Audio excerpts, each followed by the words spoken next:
Преди да почна клипа, да кажа, че съм на 14 години, от 4 години играя Майнкрафт, ще снимам, редовен съм, не пусувам и да. Здравей, Лука, здравей те хора, аз съм Търн и това е кандидатурата ми за Информкрафт. Първо ще покажа така всичко отгоре.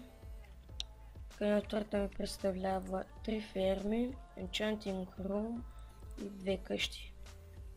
И нали, пътеки и лампи. Така, да започнем от къщите. Това е първата къща. Medieval Style. Не съм я копирал. Тук вътре чисто печки. Тук 3 печки има. И от другата страна е така. Хоп и тая хоп. Легла. Тук горе се качваме, за да изключим лампите, ако примерно ще спим нещо такова. Пътеките. Тук.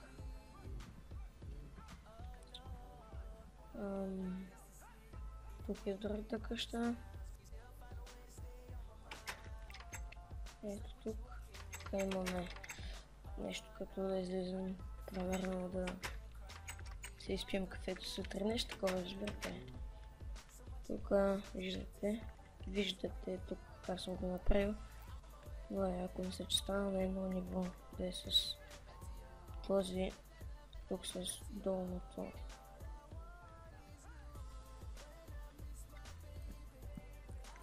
Нещо такова, вижте.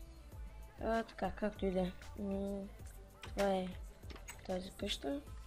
Сега ще ви покажа фермите. Това е автоматичната ми ферма за яйца. Това тук ми е автоматичната ферма. Така да е фермата за моркове.